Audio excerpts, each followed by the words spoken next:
Hello student, आपके अपने YouTube channel M के साहू सर मैथ क्लासेज में फिर से स्वागत है। पिछले वीडियो में हमने द्विआधारी संक्रिया के प्रकार, दो प्रकार के प्रकार पढ़े थे, क्रम विनिमयता और दूसरा था सातरेता। आज की इस वीडियो में द्विआधारी संक्रिया का तीसरा प्रकार पढ़ेंगे।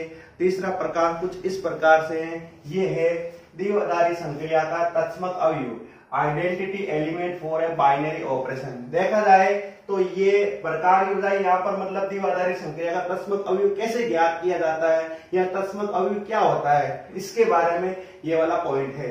तो ये मैंने पहले लिख दिया है, तो एक बार इसको समझ लेते हैं। देखो कि मान लो कि दिया हुआ है स्टार का मतलब द्विआधारी संक्रिया है, वो समुच्चय एस के अंदर है। कौन से समुच्चय में दे रखी है?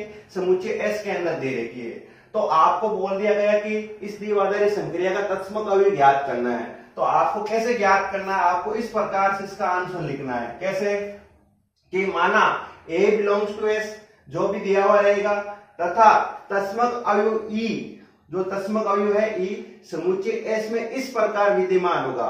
ध्यान रखना, तत्समक अवयव E समुच्चय S में इस प्रकार विद्यमान होगा कि A स्टार E बराबर E स्टार A बराबर A, कि A का E के साथ संक्रिया या E की A के साथ संक्रिया, वापिस परिणाम A आ रहा है और सभी A बिलोंग्स टू S, यानी for all A belongs to S के लिए। और ये कहां से आया? ये आया तत्समक की परिभाषा के अनुसार। कि तत्समक की परिभाषा हमने पढ़ी थी, आपको पता हो तो हमने संयुक्त फलन का एक गुणधर्म पढ़ा था। कि क्या पढ़ा था संयुक्त फलन का गुणधर्म? कि यदि किसी फलन को तत्समक के साथ संयुक्त किया जाए, किसी फलन को तत्समक के साथ संयुक्त किया जाए, यदि f को मैं i के साथ संयुक्त करूंगा तो हमें f भी प्राप्त होता था, या i भी ओ f देखा था तो भी f ही प्राप्त हुआ था। यानी कि किसी फलन को यदि तत्समक के साथ संयुक्त करूंगा तो वापिस वही फलन देता है। तो वही बात यहाँ पर यह लागू होती है कि किसी अवयव जो S के अंदर से ले रखा है, ठीक है ना, उसको तत्समक के साथ संक्रिया कराई जाएगी, उसकी तत्समक के साथ संक्रिया कराई जाएगी तो वापिस वही अवयव प्राप्त होगा। तो ये कहलाएगा, ये हो जाएगी तत्समक अवयव की परिभाषा। इसलिए इसको यहाँ पर लिखा तत्समक अवयव की परिभाषा के अनुसार कि A स्टार E बराबर E स्टार A बराबर A, यानी कि किसी अवयव को उसके तत्समक के साथ संयुक्त कराएंगे या संक्रिया कराएंगे तो वापस वही अवयव प्राप्त होगा। यही तत्समक की परिभाषा होती है। इसलिए अवयव E को S में क्या बोल दिया? स्टार संक्रिया के लिए तत्समक अवयव कहेंगे। किसके लिए? स्टार संक्रिया के लिए तत्समक अवयव कहेंगे। किसको कहेंगे? E को कहेंगे, क्योंकि E ही जो A के साथ हो रहा है, या A स्टार E किया या E स्टार A करने से A आ रहा है। किस वजह से? E की वजह। तो E क्या कहलाया? तत्समक अवयव। यानी E इस बार I की तरह काम कर रहा है। ध्यान रखना, जहां F संयुक्त फलन के लिए I काम करता है, वहां पर इसके लिए E का काम हो रहा है सेम ही। ठीक है, अब इसको अच्छे से क्लियर करने के लिए हम इसका एक एग्जाम्पल ले लेते हैं ताकि और क्लियर हो जाए। देखो एग्जाम्पल है कि कोई पूर्णांकों का समुच्चय Z है, पूर्णांकों का समुच्चय Z में, पूर्णांकों के समुच्चय Z में योग संक्रिया, योग संक्रिया के लिए तत्समक अवयव, तत्समक अवयव 0 तथा गुणन संक्रिया के लिए, तथा गुणन संक्रिया के लिए तत्समक अवयव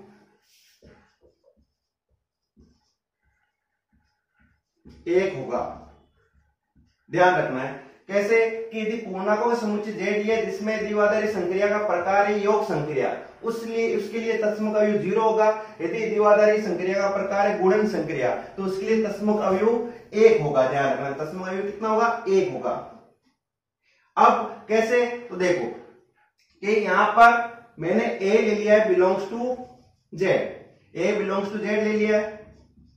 अब मैंने लिखा A, ध्यान से देखना कि मैं A में अभी कौन सी संक्रिया? गुणन संक्रिया, यहां पर योग संक्रिया। ध्यान रखना, मैं योग के लिए बात बता रहा हूं। यहां पर है योग संक्रिया। योग संक्रिया। तो बताइए कि ए में क्या जोड़ा जाए कि वापस ए ही प्राप्त हो। ए में क्या जोड़ा जाएगा, वापस ए प्राप्त हो। तो सीधी सी बात आएगी जीरो, तो ए में जीरो जोड़ूंगा तब जाके हमारे पास ए प्राप्त होगा। या जीरो में देखो, जीरो इसके आगे लिख दो, जैसे ए स्टार ई को पीछे लिखा, ई को आगे भी लिख सकते हैं, जीरो को आगे लिख दिया, तो जीरो प्लस ए बराबर ए, यानी फोर और ए बिलोंग्स टू जेड के लिए। तो इसका मतलब क्या हुआ, यहाँ पर जीरो किस प्रकार का हो गया, जीरो ई प्रकार का हो गया, यानी यहाँ पर ई का मान कितना है, जीरो है, यानी तस्मक अवयव कितना हो गया, जीरो। किसके लिए, योग संक्रिया के लिए, यानी वो भी कौन से समुच्चय में, जेड के अंदर। तो जेड वाले समुच्चय में योग संक्रिया के अंतर्गत जीरो क्या हो गया, इसका तस्मक अवयव हो गया, यानी कि जो जीरो है। और जीरो देखो यहाँ पर जीरो बिलोंग्स टू जेड, जहां पर जीरो क्या है, ई बराबर कितना मान प्राप्त हो गया, ई बराबर जीरो, बिलोंग्स टू जेड किसका, योग संक्रिया का तस्मक अवयव है। ठीक है, जीरो बिलोंग्स टू जेड में ये क्या हो गया कि जीरो बिलोंग्स टू जेड योग संक्रिया का तस्मक अवयव है। किसका है, योग संक्रिया का तस्मक अवयव। अब देखो कारण, क्योंकि जीरो भी जेड के अंदर है, ई देखो यहां पर लिखा था कि ई किसमें होना चाहिए, समुच्चय एस में। ठीक है, तो ही उसका तस्मक अवयव विद्यमान होगा। जो समुच्चय दे रखा है, यदि जो अवयव तस्मक अवयव प्राप्त हो, यदि उसी समुच्चय के अंदर आ गया तो उसका विद्यमान होगा, यदि उस समुच्चय में आया ही नहीं तो विद्यमान नहीं होगा। तो जीरो जो था वो जेड के अंदर विद्यमान था, तो यहां पर क्या हो गया कि यहां पर जीरो हो गया किसका, योग संक्रिया का तस्मक अवयव हो गया। यदि मैं योग संक्रिया के बाद यदि गुणन संक्रिया लिखूं तो गुणन संक्रिया के लिए तस्मक अवयव क्या था, हमने लिखा है एक, क्या लिखा है, एक। तो वहां पर फिर से ए बिलोंग्स टू जेड लिया मैंने। अब बताइए कि ए में क्या गुणा करूं ताकि वापस ए ही प्राप्त हो। ठीक है ना, ए में क्या गुणा किया जाए, तो सीधी बात है कि ए के अंदर एक से गुणा करूंगा या एक गुणा एक करूंगा तब जाकर के ए ही आएगा वापस। तो इसका मतलब हुआ कि एक जो है बिलोंग्स टू जेड, एक भी पूर्णांक के अंदर आएगा। ठीक है, कौन सी संक्रिया के लिए, गुणन संक्रिया का तस्मक हो जाएगा, गुणन संक्रिया का क्या होगा, तस्मक अवयव होगा।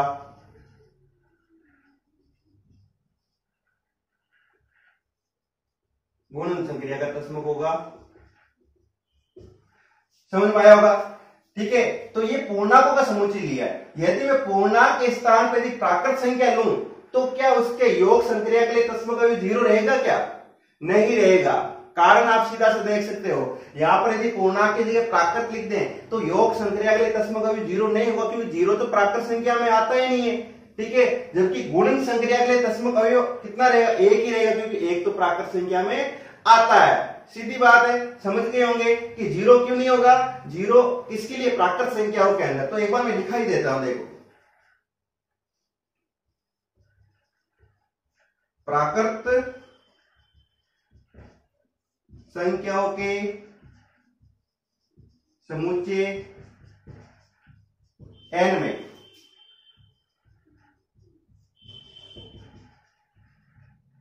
योग संक्रिया के लिए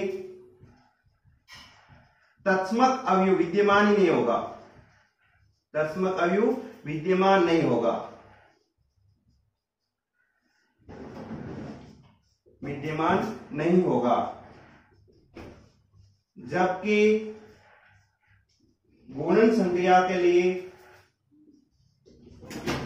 गुणन संक्रिया के लिए तत्समक अवयव एक होगा, जबकि गुणन संक्रिया के लिए तत्समक अवयव कितना होगा, एक होगा।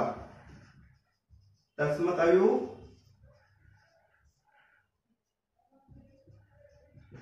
एक होगा। एग्जाम्पल के तौर पर क्योंकि ए बिलोंग्स टू जेड ले लो, यदि मैं यहाँ पर ए बिलोंग्स टू जेड योग के लिए देखो तो जीरो तो इंक्लूड होता ही नहीं है, यानी zero is not belongs to N.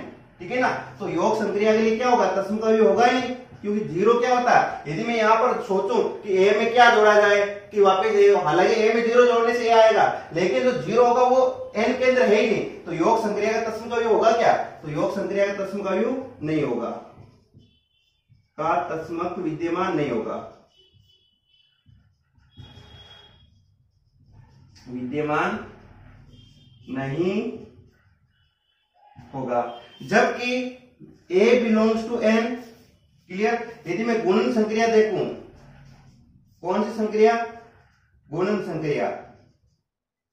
तो गुणन संक्रिया ए बिलोंग्स टू एन, तो यहां पर ए गुणा एक या एक गुणा ए बराबर ए ही होगा फॉर ऑल। ए हमने प्राकृत संख्या में से लिया है इस बार, ठीक है। ध्यान रखना गुणन संक्रिया ए बिलोंग्स टू एन, एक गुणा ए बराबर ए, तो ए क्या हो गया, तस्मक अवयव हो गया किसका, गुणन संक्रिया के लिए, ठीक है ना। तो यहां पर लिख देंगे अतः 1 बिलोंग्स टू जेड गुणन संक्रिया का तस्मक अवयव होगा। कौन होगा, एक होगा। गुणन संक्रिया का तस्मक अवयव होगा, ठीक है। एक बिलोंग्स टू जेड गुणन संक्रिया क्या हो जाएगा, तस्मक अवयव होगा। तो ये आपको अच्छे से समझ में आया होगा, तो इसको एक बार लिख लो। देखो एक और एग्जांपल देख लेते हैं इसी में। एग्जांपल है कि घात समुच्चय, किसी समुच्चय एस के घात समुच्चय में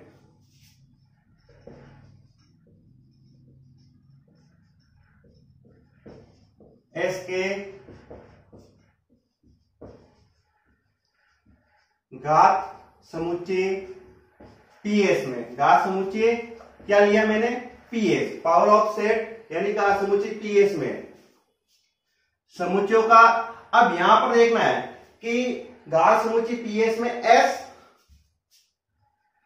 होगा सर्वनिष्ठ का तत्समक, सर्वनिष्ठ को बोलेंगे इंटरसेक्शन, क्या बोलेंगे, इंटरसेक्शन। जो एस होगा वो सर्वनिष्ठ का तत्समक अवयव,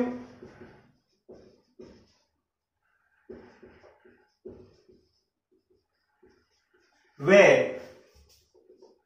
फाई जो होगा संघ यूनियन का तत्समक अवयव होगा। यानी कि दो समुच्चयों का सर्वनिष्ठ करेंगे, मतलब उस समय समुच्चयों का सर्वनिष्ठ में जो एस रहेगा वो तत्समक अवयव किसके लिए, सर्वनिष्ठ के लिए, और फाई किसका, संघ यानी यूनियन का तत्समक अवयव होगा, यूनियन का तत्समक अवयव होगा।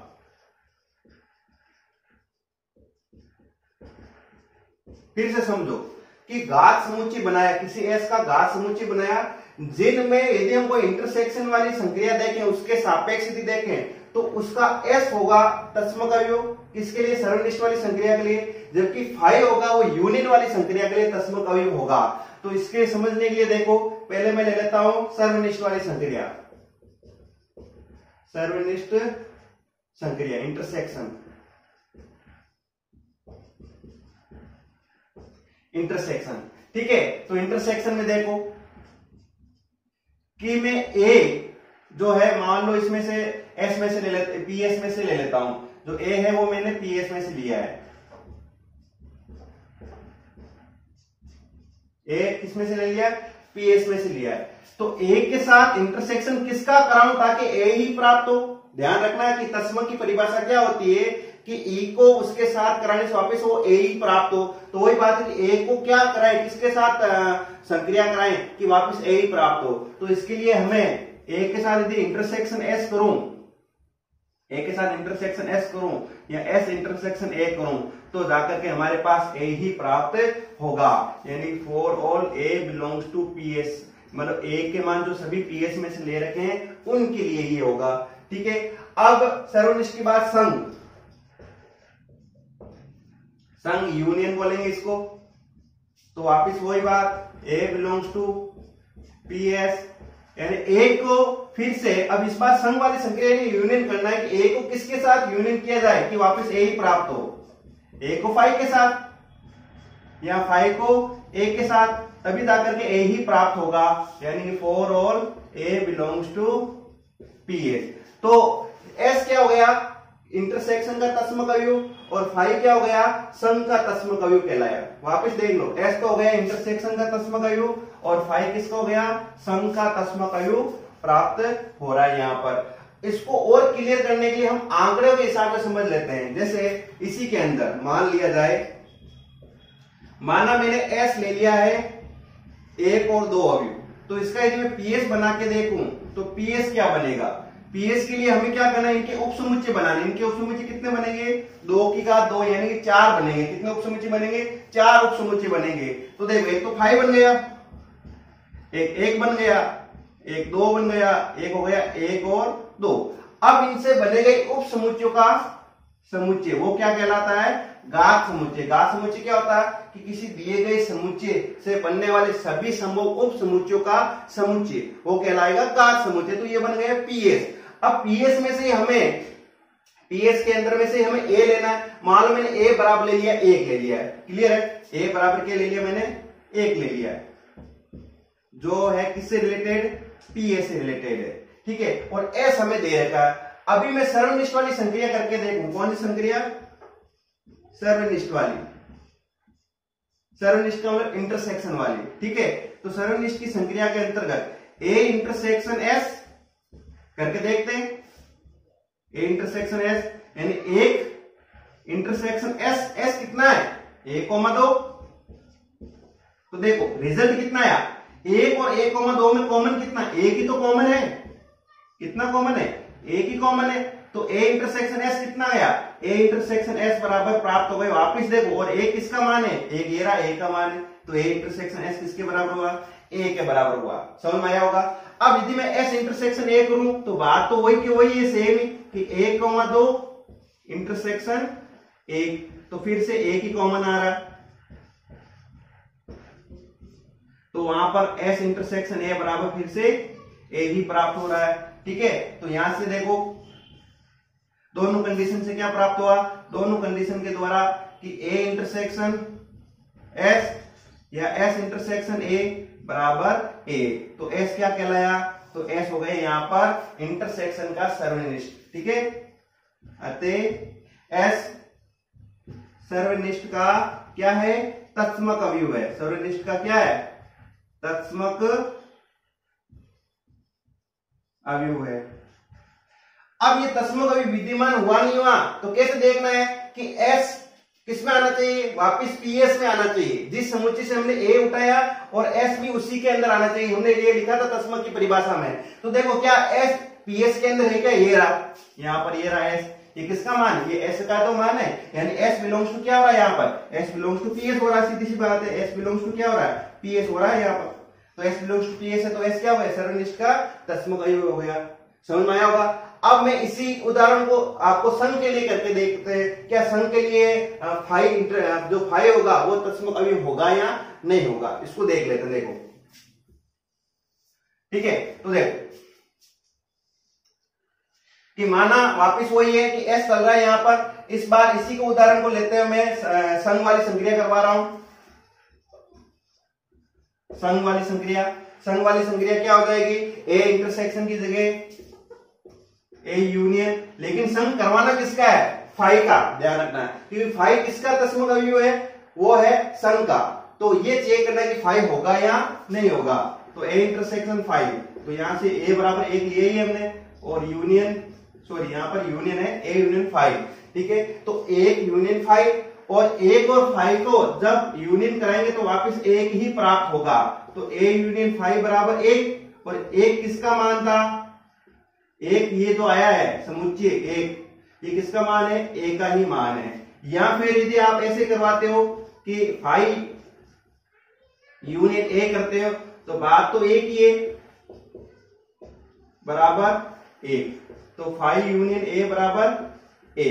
तो यहां से देखो,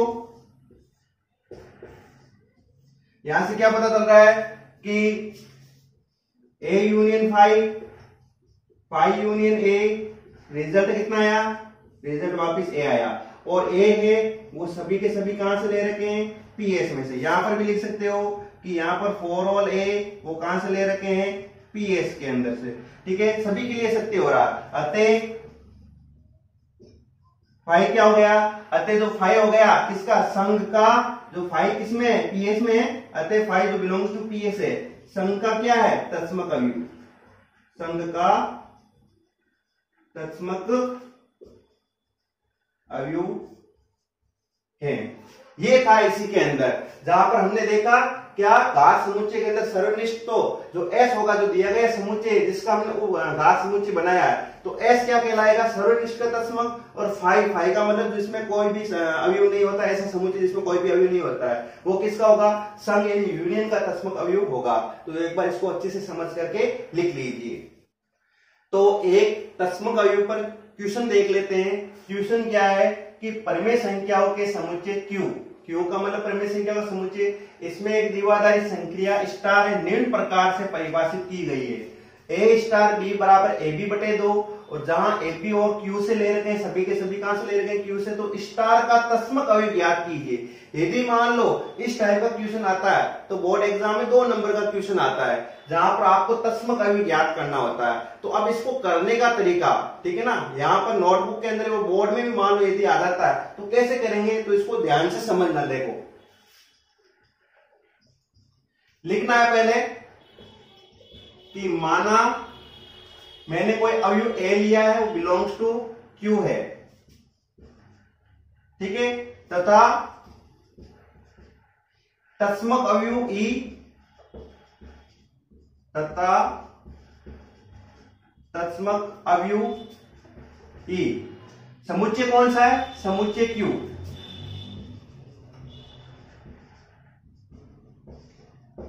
समुच्चय क्यू में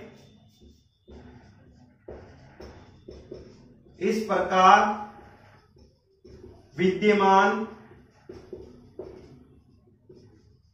होगा कि आपको ये जो लैंग्वेज लिखा है इसी लैंग्वेज के हिसाब से आपको आंसर लिखना है। माना ए बिलोंग्स टू क्यू तथा तस्मक अवयव ई समुच्चय क्यू में इस प्रकार विद्यमान होगा कि ए स्टार ई, या ई स्टार ए बराबर क्या होता है, ए होता है, तो आप ये इतना सा लिख दो, ए स्टार ई बराबर ए, ठीक है, जहां पर ए क्या ले रखा है, for all belongs to Q.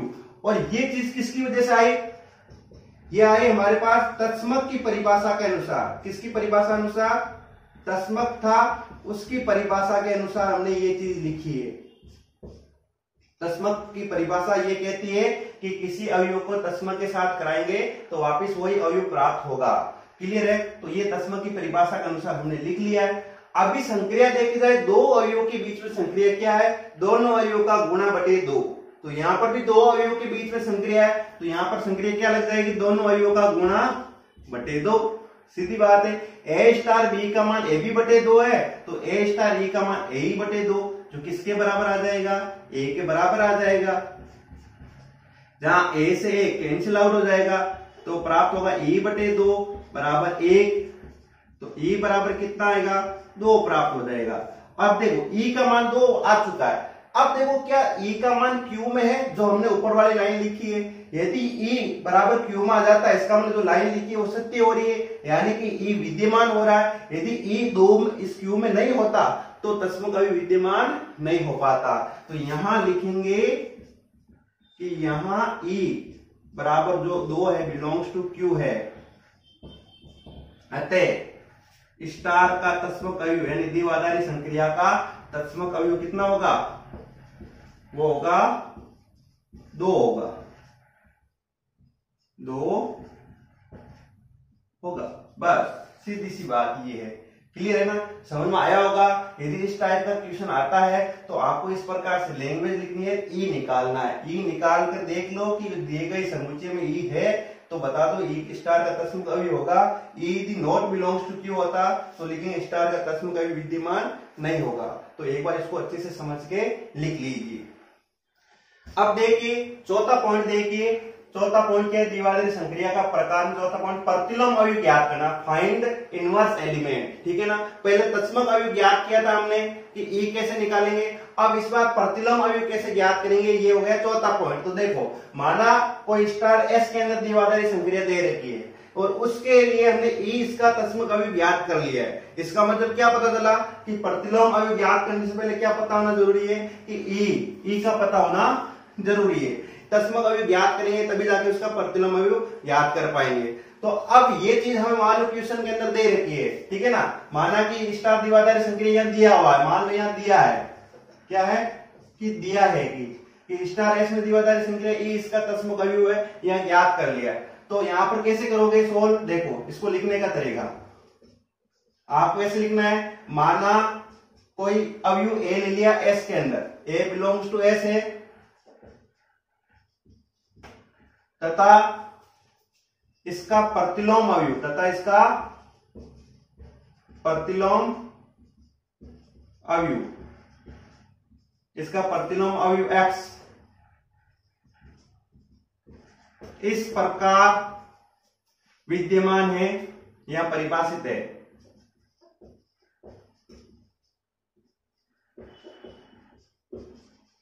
इस प्रकार विद्यमान है कि x है, इसका प्रतिलोम अवयव हमने मान लिया x है, ठीक है। अब क्या होगा, a स्टार x या x स्टार a बराबर उत्तर आना चाहिए e। और ये किस वजह से आया है, यह आया है प्रतिलोम की परिभाषा के अनुसार।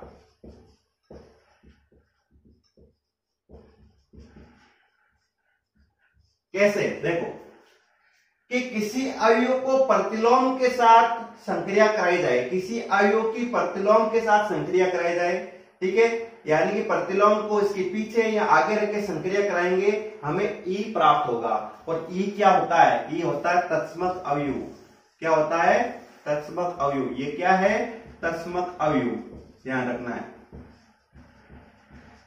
और for all A belongs to S, अभी तक देखो समझ में नहीं आया होगा, देखो आप ही समझो कि किसी अवयव और उसका प्रतिलोम अवयव, उनकी संक्रिया हमें तत्समक अवयव देगी। और ये नियम हमने पहले पढ़ा था प्रतिलोम के अंदर, देखो शब्द आया प्रतिलोम, तो हमने पढ़ा प्रतिलोम फलन के अंदर उसका गुणधर्म पढ़ा था। क्या पढ़ा था कि एफ और एफ इनवर्स, एफ और एफ इनवर्स का यदि संयुक्त करेंगे तो हमें तत्समक अवयव प्राप्त होगा, या तत्समक अवयव या तत्समक फलन मिलेगा। अब एफ इनवर्स पीछे लिखो या इसके आगे लिखो, हमें रिजल्ट क्या मिलेगा, तत्समक अवयव का रिजल्ट मिलेगा। ध्यान रखना है कि एफ ओ एफ इनवर्स, ठीक है, एफ ओ एफ इनवर्स, तो रिजल्ट क्या बनेगा, तत्समक अवयव मिलेगा हमें। तो ये हमने पहले किया था किसके अंदर, ये हमने किया था प्रतिलोम के गुणधर्म के अंदर, तत्समक फलन मिला था इसमें। तो वही बात यहां पर भी लागू होती है, क्या कि किसी अवयव और उसके प्रतिलोम अवयव को संयुक्त कराएंगे या संक्रिया कराएंगे तो हमें तत्समक अवयव प्राप्त होगा। किसी फलन और किसी इनवर्स फलन, किसी फलन और उसके प्रतिलोम को संयुक्त कराएंगे तो तत्समक फलन मिलेगा।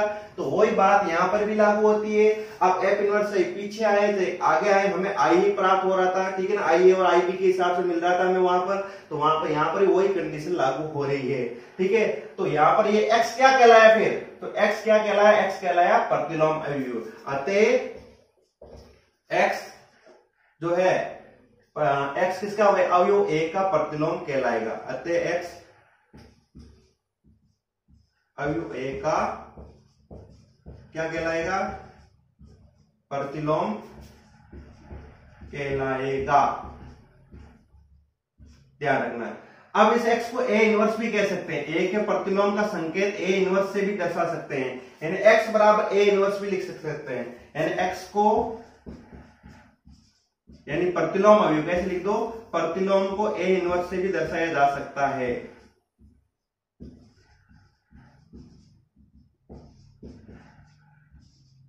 a इनवर्स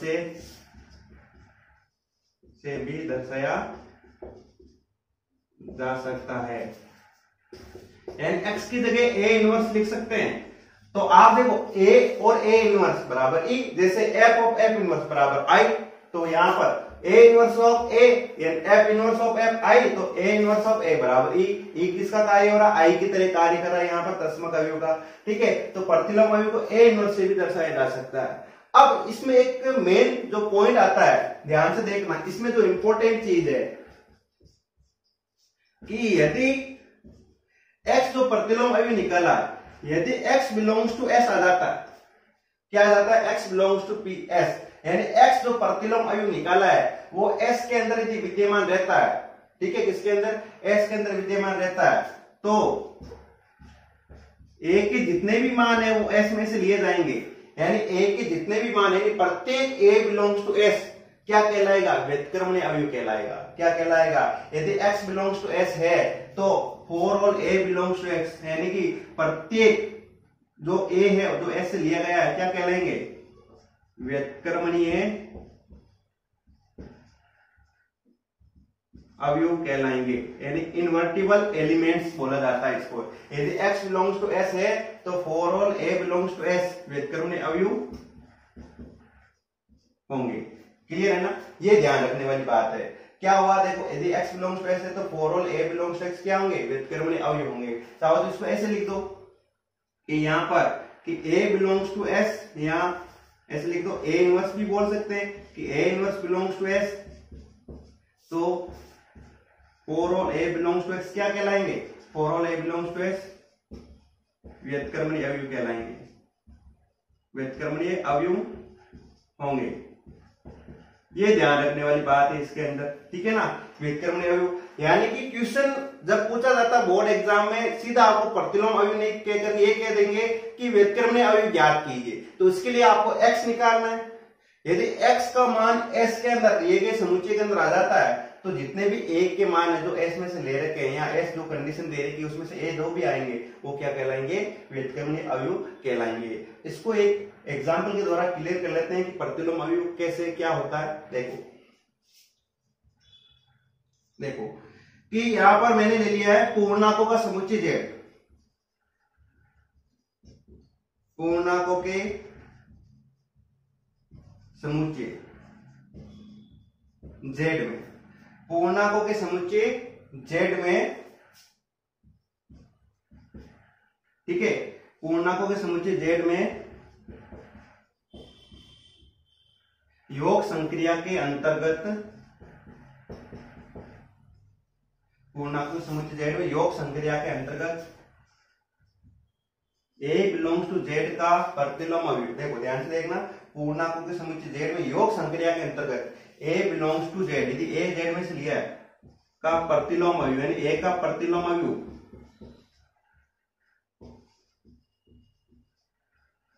वो कहलाएगा माइनस का a बिलोंग्स टू z होगा। कैसे देखो कि पूर्णांकों के समुच्चय z में योग संक्रिया के अंतर्गत a बिलोंग्स टू z का प्रतिलोम अवयव क्या होगा, minus a belongs to z, यानी योग संक्रिया मतलब स्टार की जगह क्या है, योग है, योग संक्रिया है। तो देखते हैं, योग संक्रिया लिख देते हैं,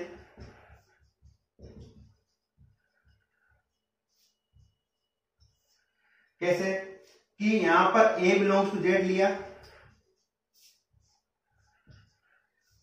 यहां पर a, ये प्लस, या यहां पर a इधर ले लो बराबर, तो संक्रिया क्या हुई थी, a स्टार x बराबर x स्टार a बराबर क्या उत्तर आता है, e आता है। अभी देखो पूर्णांकों के समुच्चय z में योग संक्रिया के अंतर्गत हमने पढ़ा था तत्समक अवयव क्या होता है, जीरो होता है। क्या होता है, जीरो होता है। क्लियर है, ये क्या है, तत्समक अवयव, किसका, योग संक्रिया का तत्समक अवयव, ये किसका संक्रिया है, योग संक्रिया का तत्समक अवयव। जीरो किसका है, योग संक्रिया का तत्समक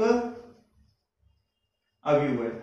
ठीक है, तो आप देखो बताइए कि a के अंदर क्या जोड़ा जाए कि उत्तर जीरो आए, यानी कि a के अंदर किससे संक्रिया कराई जाए कि उत्तर e आए। वही बात कि a के अंदर क्या जोड़ा जाए, इस बार योग संक्रिया है, ठीक है, स्टार की जगह कि क्या जोड़ा जाए कि जीरो आए, तो उसका माइनस वाला भाग, a का माइनस क्या हो जाएगा, माइनस का a क्या हो जाएगा, माइनस का ए, या माइनस के ए में क्या जोड़ा जाए तो प्लस का ए, तो जीरो हो रहा है। इसका मतलब ए का प्रतिलोम अवयव कौन हो गया, माइनस का ए। क्लियर है ना, कि बात वही है कि यहां पर मैंने ले लिया अवयव कोई दो, ठीक है, जैसे मान लो मैंने ले लिया कोई दो तीन, जैसे तीन ले लिया, तीन बिलोंग्स टू जेड, तो तीन में क्या जोड़ू कि इसका रिजल्ट जीरो दे, सीधी सी बात है। तो तीन में माइनस तीन जोड़ूंगा तभी तो जाके जीरो आएगा। तो किसी भी पूर्णांक के अंदर किसी भी अवयव का प्रतिलोम क्या होगा, उसका माइनस वाला भाग हो जाएगा। ए का माइनस क्या हो जाएगा, माइनस का ए, तीन का माइनस क्या हो जाएगा, माइनस का तीन, यानी उसके आगे माइनस का चिन्ह लगा देंगे तो उसका क्या कहलाएगा, प्रतिलोम अवयव कहलाएगा। तो योग संक्रिया के अंतर्गत देखो ए प्लस माइनस का ए माइनस ए प्लस ए बराबर जीरो, ठीक है ना। अतः ठीक है। अतः माइनस ए क्या हो जाएगा, minus A belongs to Z, ठीक है, minus A belongs to Z. A के लिए क्या हो जाएगा, अवयव ए के लिए प्रतिलोम अवयव कहलाएगा, यानी minus A belongs to Z. अतः ए के लिए समुच्चय जेड में माइनस ए, ठीक है, बिलोंग्स टू जेड क्या होगा, प्रतिलोम अवयव होगा। क्लियर है ना। यहां पर ये किसका काम कर रहा है, ए का काम कर रहा है। ए बराबर कितना है, ये 0 है, ए बराबर है 0, तब जाकर के यहाँ पर ये मान प्राप्त हो रहा है। ये किसका मान है, ऐसे लिख दो, ये ए का मान है, ठीक है। तो आपको समझ में आया होगा कि क्या कि किसी भी का योग संक्रिया के अंतर्गत और वो भी पूर्णांक के समुच्चय के अंदर, ध्यान रखना कौन सा समुच्चय, पूर्णांकों के समुच्चय, तभी तो वहां पर 0 ई उसका परिभाषित होता है। यहाँ पर प्राकृत संख्या लेंगे तो 0 परिभाषित ही नहीं होता उस समय, ठीक है ना। तो पूर्णांकों के समुच्चय के लिए देखा जाए तो उसका प्रतिलोम अवयव क्या होगा, योग संक्रिया के अंतर्गत उसका माइनस वाला पोर्शन, यदि 2 लिया तो -2 उसका प्रतिलोम अवयव होगा योग संक्रिया के अंतर्गत, यदि 3 लिया तो -3, यदि माइनस के 5 लिए तो प्लस के 5 हो जाएंगे। आपको चिन्ह चेंज करना और कुछ नहीं करना है, तो एक बार इसको अच्छे से समझ के लिख लीजिए। चलो इसका एक और एग्जाम्पल देख लेते हैं।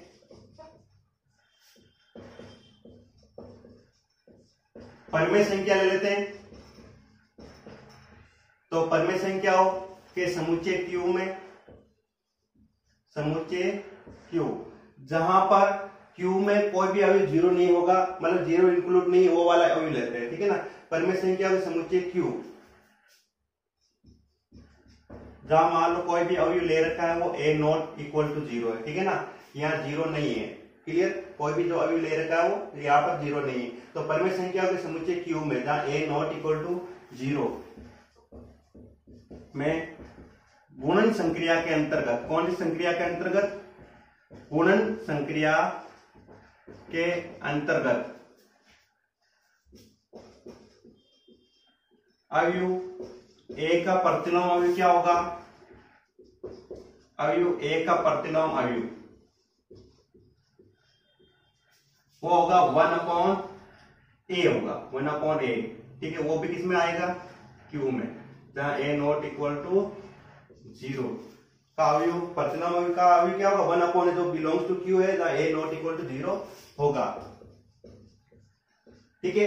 कैसे, तो समझ लेते हैं। देखो कौन सी संक्रिया है, गुणन संक्रिया है। कौन सी, गुणन संक्रिया है, जहां पर मैंने ले लिया a बिलोंग्स टू q और a क्या है, नॉट इक्वल टू 0। बात आती है इसके अंदर क्या गुणा किया जाए। देखो कि हमारे पास रिजल्ट कितना है, 1। ध्यान रखना है कि गुणन संक्रिया का तत्समक अवयव कितना होता है, 1 होता है। ये किस संक्रिया का है, गुणन संक्रिया का तत्समक अवयव। ध्यान ये रखना एक चीज आपको कि जितने भी आप चाहे पूर्णांक ले लो, चाहे आप परिमेय संख्या ले लो, चाहे इसमें प्राकृत संख्या ले लो, गुणन संक्रिया का तत्समक अवयव कितना रहेगा, 1 रहेगा। क्योंकि 1 आपके पूर्णांक के अंदर भी रहता है, प्राकृत संख्या में रहता है, पूर्ण के अंदर रहता है, जितनी भी संख्या उन संख्या के अंदर 1 जरूर रहता है। इसका मतलब गुणन संक्रिया का तत्समक अवयव कितना रहेगा, हमेशा 1 रहेगा, ठीक है ना। लेकिन योग संक्रिया के अंदर वहां पर तत्समक अवयव प्राकृत संख्या के लिए परिभाषित नहीं हो पाता, क्योंकि प्राकृत संख्या में 0 नहीं आता है। लेकिन गुणन संक्रिया का तत्समक अवयव हमेशा कितना रहेगा, 1 रहेगा का तत्समक अवयव। ये क्या है, 1, जो हमने लिखा है।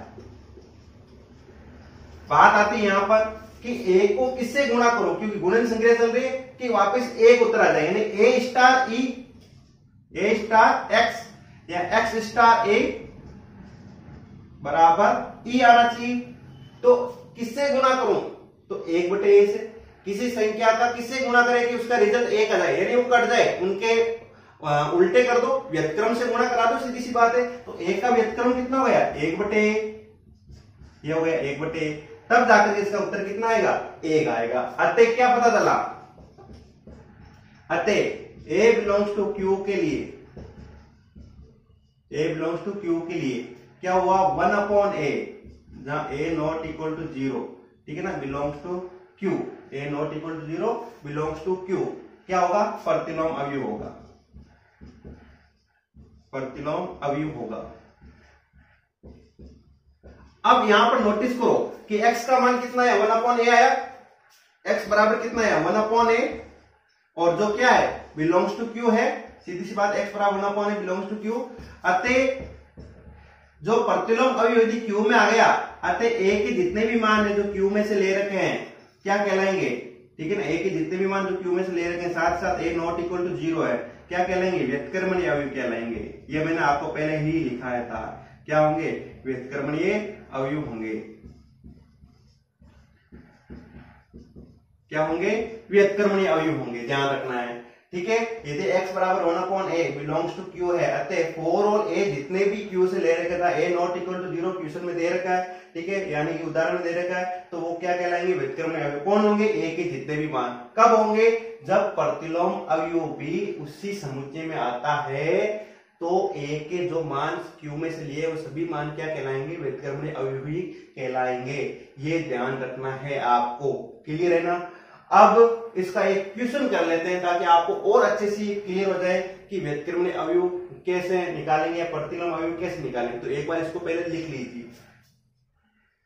देखिए एक क्वेश्चन क्या है, धनात्मक परमेय संख्या का समुच्चय दे रखा q प्लस, यानी q प्लस परमेय संख्या वो है जिसमें प्लस वाली संख्या है और जीरो भी इंक्लूड नहीं है, ध्यान रखना है।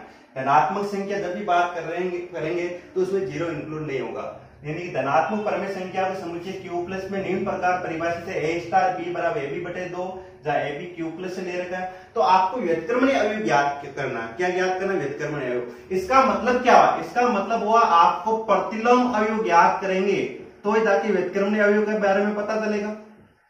तो पहले क्या ज्ञात करेंगे, प्रतिलोम अवयव। तो लेकिन आपको ये बता रखा मैंने शुरुआत में कि प्रतिलोम अवयव को ज्ञात करने से पहले आपको तस्मक अवयव के बारे में जानकारी होना आवश्यक है, और यहाँ पर कोई तस्मक अवयव लिखा हुआ नहीं है। तो पहले हम तस्मक अवयव ज्ञात करेंगे, उसके बाद उसका प्रतिलोम अवयव ज्ञात करेंगे, ठीक है। तो कैसे ज्ञात करेंगे, देखो इस क्वेश्चन के बारे में समझो। देखो पहले क्या ज्ञात करेंगे, तस्मक अवयव ज्ञात करना, किसका, स्टार का तत्समक अवयव ज्ञात करना। कैसे करेंगे, देखो ये समझना, ताकि आपको तत्समक अवयव भी समझ में आ जाएगा, कैसे ज्ञात करेंगे, व्युत्क्रमणीय भी समझ में आ जाएगा। माना मैंने a ले लिया है q प्लस, माना a belongs to q plus, तथा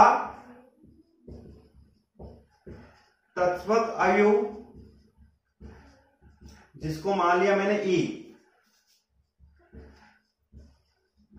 समुच्चय q प्लस में, कौन से में, q प्लस में इस प्रकार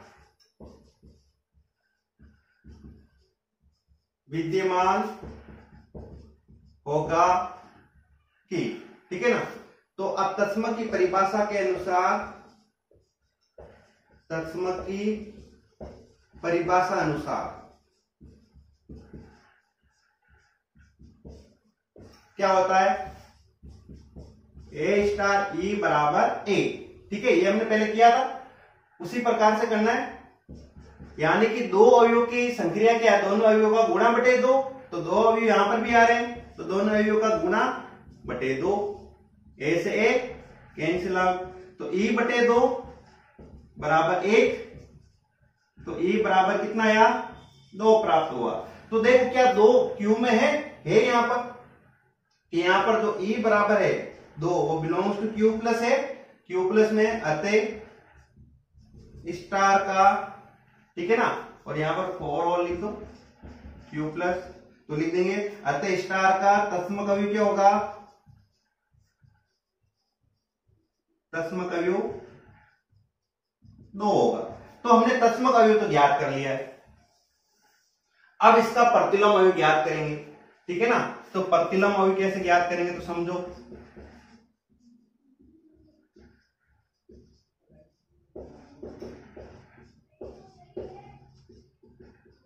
लैंग्वेज वापिस इसमें, माना a belongs to q plus, तो इसका प्रतिलोम अवयव किसका, a का, तो इसका प्रतिलोम अवयव x इस प्रकार x इस प्रकार विद्यमान होगा,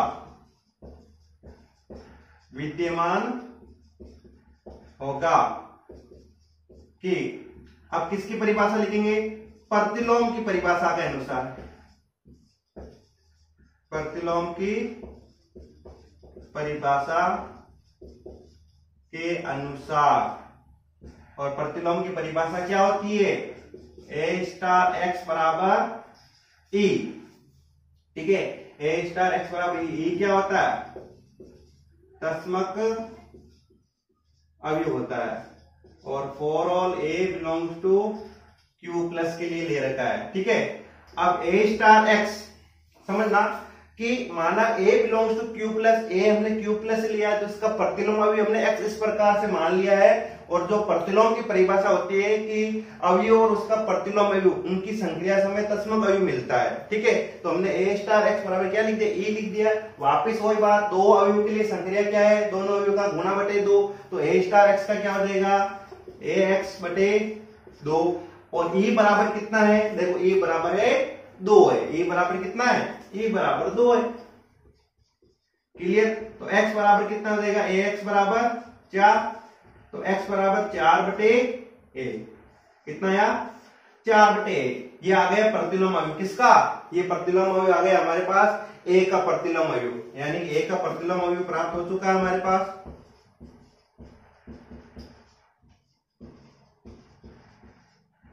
x बराबर 4 बटे a, ठीक है। अब यहां पर देखें हमारे पास यदि प्रतिलोम अवयव तक का पूछते हैं तो हम ये सीधा इतना सा उत्तर लिख देते हैं, कोई दिक्कत रहती नहीं हमें, ठीक है ना। लेकिन हमें व्युत्क्रमणीय अवयव पूछा तो आपको आगे तक भी लिखना है। और मैं तो कहता हूं आपको हमेशा पूरा सोल्व करके पूरा आगे तक लिख के ही उत्तर बताना है, ठीक है ना, ताकि आपको कोई कंफ्यूजन है ही नहीं। हमेशा जब भी ज्ञात करें तो यहां से थोड़ा सा और आगे लिख दो, कैसे कि 4 बटे a, जहां पर 4 बटे a यानी ये वाला पॉजिटिव है और नीचे वाली संख्या भी क्या है, पॉजिटिव है। और a नॉट इक्वल टू 0 है, क्योंकि धनात्मक संख्या में क्या होता है, a 0 इंक्लूड होता नहीं है। तो 4 बटे a ये क्या हो जाएगा, पॉजिटिव यानी धनात्मक प्राप्त हो जाएगा। ये वाला क्या हो जाएगा, धनात्मक, यानी क्या हो जाएगा, बिलोंग्स टू q प्लस। तो समझ रहे हो कि 4 बटे a पॉजिटिव, तो यहां पर क्या पता चला कि जो 4 बटे है वो q प्लस के अंदर आ गया, क्योंकि 4 भी धनात्मक है, a भी धनात्मक है और a जो नॉट इक्वल टू 0 है। तो 4 बटे a वो क्या है, वो भी प्लस है, जहां पर 0 इंक्लूड नहीं है। और वो संख्या किसमें आ जाएगी, धनात्मक पर में संख्या हो। अतः x belongs to q plus होगा, ठीक है, x belongs to q plus. देखो 4 बटे a जब q प्लस तो x भी q प्लस, यानी प्रतिलोम अवयव क्या हो गया, q प्लस में विद्यमान हो गया। तो a के जितने भी मान है, यानी for all a belongs to q plus, q plus में a के जितने भी मान है, a के प्रत्येक मान के लिए क्या होंगे, ये मान a वाले मान व्युत्क्रमणीय अवयव होंगे। कौन से होंगे, a वाले जितने भी मान क्या होंगे, व्युत्क्रमणीय अवयव होंगे। ध्यान रखना। देखो वापस समझ लो कि x बराबर 4 बटे a, 4 धनात्मक है, a धनात्मक है और a नॉट इक्वल टू 0 है, ये कोई दिक्कत है नहीं, क्योंकि धनात्मक संख्या के अंदर क्या हो रहा है, 0 इंक्लूड है नहीं इसके अंदर, ठीक है। तो 4 बटे a भी क्या हो गया, बिलोंग्स टू q प्लस हो गया, ठीक है। तो अतः x क्या हो जाएगा, 4 बटे q प्लस, तो x भी q प्लस। तो जितने भी a के मान जो कहां से ले रखे हैं, q प्लस में से ले रखे हैं, ठीक है ना। तो क्या कहलाएंगे, व्युत्क्रमणीय अवयव कहलाएंगे। तो आप चाहो तो यहाँ a नॉट इक्वल टू 0 लिख के बता सकते हो, कोई दिक्कत है नहीं, ठीक है ना। जहां a नॉट इक्वल टू 0, यानी for all a belongs to q plus, वो वाले a वाले अवयव क्या कहलाएंगे, व्युत्क्रमणीय अवयव कहलाएंगे, क्योंकि इन a वाले अवयव का व्युत्क्रम जो है यहाँ प्रतिलोम अवयव किसमें आ रहा था, q प्लस, इसलिए a वाले जितने भी अवयव क्या कहलाएंगे, for all a belongs to q plus व्युत्क्रमणीय अवयव होंगे, जहां a नॉट इक्वल टू 0 है। तो एक बार इसको अच्छे से समझ के लिख लीजिए। तो आज के इस वीडियो में हमने द्विआधारी संक्रिया के दो प्रकार, तीसरा और चौथा प्रकार यानी तस्मक अवयव ज्ञात करना और प्रतिलोम अवयव ज्ञात करना सीखा है। अगले वीडियो के अंदर हम मॉड्यूलो पद्धति के अंदर योग संक्रिया व गुणन संक्रिया पढ़ेंगे और परिमित समूह के लिए संक्रिया सारणी कैसे बनाई जाए उसके बारे में पढ़ेंगे। तो आपको यदि मेरा वीडियो पसंद आया है तो इसे लाइक कीजिए, ज्यादा से ज्यादा शेयर कीजिए और मेरे चैनल को सब्सक्राइब कीजिए। यदि आपको किसी प्रकार का कोई डाउट रहता है तो कमेंट बॉक्स के अंदर जरूर कमेंट करें, जिससे मैं इसका रिप्लाई दूंगा। और बेल आइकन को जरूर दबाएं ताकि आपको मेरे नए वीडियो का नोटिफिकेशन मिल सके। Thank you so much.